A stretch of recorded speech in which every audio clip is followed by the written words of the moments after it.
చెంచు ఆడబిడ్డలతో మాట్లాడుతున్నప్పుడు నాకు ఆశ్చర్యం కలిగింది. సమాజం పట్ల వాళ్ళకున్న అవగాహన, సమాజంలో జరుగుతున్న అభివృద్ధిని ఈరోజు అక్కడ అలివేలు అనే అమ్మాయితో మాట్లాడినా ఆ అమ్మాయి ట్రైనింగ్కి వెళ్ళింది, తోటల పెంపకాల గురించి అవగాహన కల్పించుకుంది, అధికారులతో మాట్లాడింది, ఇతర ప్రాంతాలలో జరుగుతున్న తోటల పెంపకాలలో తీసుకుంటున్న జాగ్రత్తల గురించి ఆ అమ్మాయికి అవగాహన కలిగింది. అందుకే ఈరోజు నేను కలెక్టర్ గారికి ఆదేశాలు ఇచ్చిన, ఎవరైతే ఈ గిరిజన ప్రాంతాలలో ఉన్న ఆడబిడ్డలు ఈ తోటల పెంపకంలో కానీ సోలారు విద్యుత్తు మోటార్లు పెట్టుకోవడంలో కానీ అదేవిధంగా వాళ్ళ ఇంటికి సోలారు విద్యుత్తు పెట్టుకోవడానికి అవసరమైన ప్రణాళికలు అవగాహన కల్పించడానికి వాళ్ళకు అవకాశం ఇచ్చండి, వాళ్ళను అచ్చంపేట నలుమూలల తిప్పండి అని చెప్పి నేను కలెక్టర్ గారికి ఆదేశాలు ఇచ్చిన. అదేవిధంగా ఇవాళ అక్కడ అధికారులతోనే మాట్లాడినా. ఈరోజు మనము కరెంటు ఒకప్పుడు మోటార్లు కాలిపోవడము, ట్రాన్స్ఫార్మర్లు పేలిపోవడం చూసినాం. ఈనాడు కరెంటు నిరంతరాయంగా వచ్చినా ఈరోజు ఆ విద్యుత్తు తడిసి భారమై ఈరోజు రైతులకు కావలసిన విధంగా ఆ విద్యుత్తును వాడుకోలేని పరిస్థితి ఉంది. అందుకే ఈరోజు ఈ అచ్చంపేట ప్రాంతంలో మా వంశీకృష్ణ గారి విజ్ఞప్తి మేరకు ఎన్ని మోటార్లు ఉన్నాయో మొత్తం నియోజకవర్గంలో అందరి రైతులకు ఉచితంగా సోలారు విద్యుత్తు పంపు సెట్లు ఇచ్చి ఈ వేదిక మీద నుంచి తెలంగాణ ప్రజలందరికీ నేను ఒక విజ్ఞప్తి చేయదలుచుకున్నా.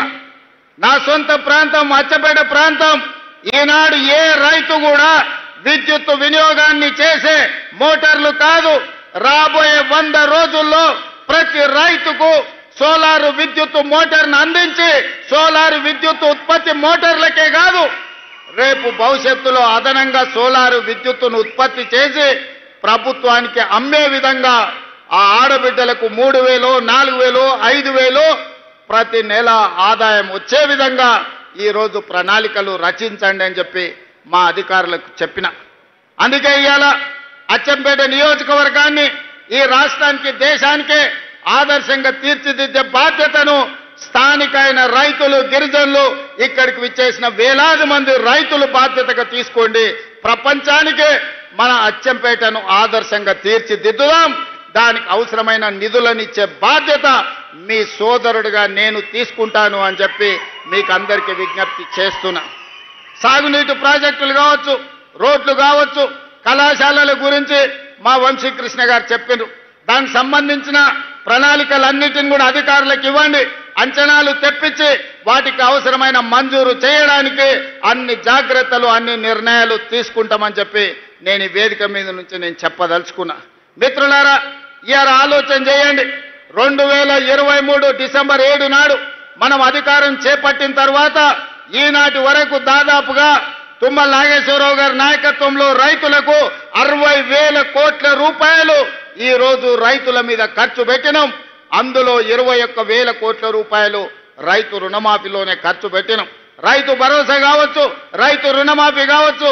అదేవిధంగా ఒకనాడు పంట పండిస్తే మీరు ఒరేసుకుంటే ఉరేసుకున్నట్టే అని ఆనాటి ముఖ్యమంత్రి గారు మాట్లాడినారు, మీకు అందరికీ తెలుసు.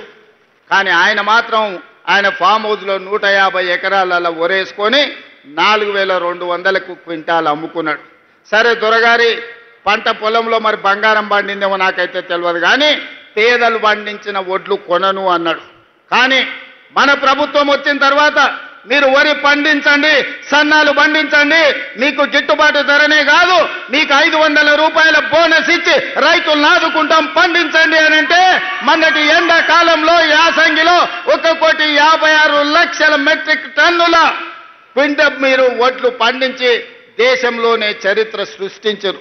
ఈసారి వానకాలంలో కూడా అత్యధికంగా 1,35,00,000 మెట్రిక్ టన్నుల వడ్లు ఉత్పత్తి చేసి దేశంలోనే అత్యధికంగా ఈ సంవత్సరంలో దాదాపుగా 2,80,00,000 పైచలకు లక్షల క్వింటాళ్ళ వడ్లు మీరు పండించారు. అంటే ఈరోజు వరి పండిస్తే ఉరేసుకోవాలనే కాడ నుంచి వరి పండిస్తే గిట్టుబాటు ధరనే కాదు మీకు 500 రూపాయల బోనస్ ఇస్తామని చెప్పినాం. ఆనాడు సన్నాలు పండించండి నేను అన్నప్పుడు కొంతమంది అవహేళన చేసిరు. సన్నాలు పండించమంటుండు ఈ సన్నాసి అని ఒక నాయకుడు అన్నాడు. కానీ ఇవాళ మా ఆడబిడ్డలు ఇక్కడ ఉన్నారు. అక్కడ పక్కన చాలా మంది మా అక్కలు మా సోదరి